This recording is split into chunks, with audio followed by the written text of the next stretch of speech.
دیکھیے شفیع جب میں لندن سے واپس آیا تھا تو اقبال انصاری نے ایک ڈرامے میں ان کو سے کام کروایا تھا.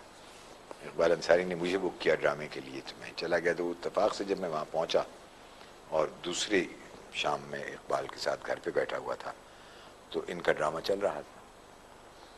تو انہوں نے اقبال نے مجھ سے کہا کہ ذرا اس لڑکے کو دیکھو. تو میں نے دیکھا تو مجھے اچھا لگا. میں نے کہا ہاں بہت اچھا ہے اور میرا خیال ہے کہ بہت آگے تک جائے گا یہ. اور وہ گئے بھی.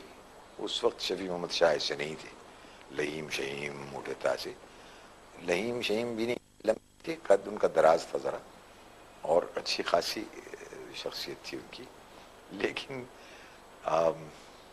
وقت گزرنے کے ساتھ ساتھ he had this very strange arrogance about himself where he wouldn't care less about what you're saying. Two hoots کہ آپ کیا کام کروا رہے ہیں کیا نہیں کروا رہے ہیں, بس جو میں نے کر دیا وہ ٹھیک ہے نا. تو وہ ان میں ایک بات تھی. لیکن یہ کہ میں نے آن ریکارڈ کہا ہے کہ اپنی نسل کے سب سے اچھے اداکار تھے.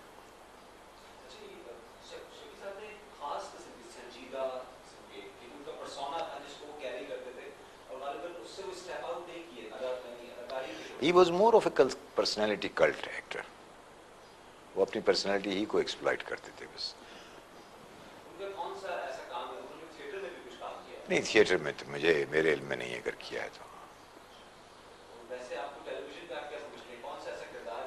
نہیں ٹیلی ویژن میں تو کافی کردار ہیں ان کے, اچھے کردار کرتے تھے بہت.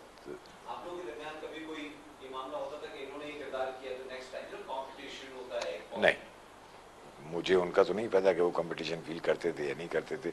مجھے صرف اپنا معلوم ہے کہ میں بفضل خدا کبھی کمپٹیشن کسی سے فیل نہیں کرتا ہوں. نیچے دیے گئے لنک کو کلک کریں اور اسکرپٹ والا کے یوٹیوب چینل کو سبسکرائب کرنا مت بھولیں. ٹریننگ کا مقصد دیکھیے ایک تو بنیادی طور پر لوگ غلط سمجھتے ہیں.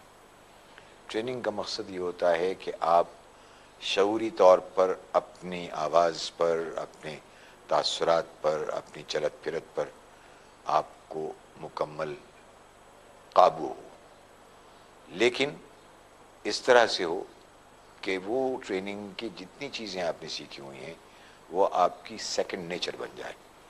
یعنی عام طور پر ہر آدمی کو چلنا پھرنا آتا ہے, ہر آدمی بیٹھنا اٹھنا جانتا ہے, ہر آدمی بات کرنا جانتا ہے, ہر آدمی ریئیکٹ بھی کرتا ہے ریئلی جب ایموشنل جس بھی سچویشن میں کرے. تو کوئی ٹریننگ تو نہیں ہوتی, بچپن سے وہ سیکھتا ہے چلنا پھرنا ایسے, اٹھنا بیٹھنا ایسے.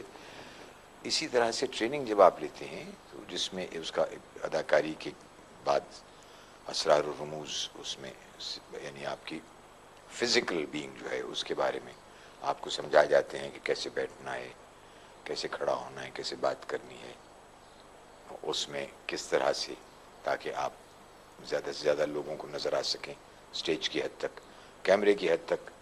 کیمرہ جیسے اسٹیج کے بارے میں یہ کہا جاتا ہے کہ آپ سمجھ لیجئے کہ جدھر لوگ بیٹھے ہیں وہ چوتھی دیوار ہے, آپ گھر میں ہیں اور وہ اس میں اس کے پیچھے اس دیوار کے پیچھے کون ہے آپ کو پتہ نہیں ہے. اسی طرح سے کیمرے کے لیے بھی یہ کہا جاتا ہے کہ کیمرہ نہیں ہے, آپ اپنے تخیل میں کیمرے کو غائب کر دیجئے اور سمجھ لیجئے کہ آپ اپنے گھر میں یا اپنے دفتر میں یا جو بھی ماحول ہے اس میں آپ اپنے دوستوں سے, اپنے دشمنوں سے, اپنے احباب سے, اپنے رشتہ داروں سے بات کر رہے ہیں. تو یہ ایک چیز ہوتی ہے اس میں. یہ جب تک آپ کی سیکنڈ نیچر نہ بن جائے اس میں ایک نقالی کا پہلو رہتا ہے. وہ نقالی کا پہلو جو لوگ ٹرین نہیں ہوتے ان میں بہت نظر آتا ہے, نظر آ جاتا ہے, پتہ چل جاتا ہے. لیکن کچھ لوگ پیدائشی طور پر اس مینٹل اسٹیٹ میں ہوتے ہیں تو ان میں بے ساختگی ہوتی ہے, لیکن وہ بے ساختگی تھوڑی سی ڈسپلن چاہتی ہے. وہ ڈسپلن ان لوگوں میں کم ہوتا ہے.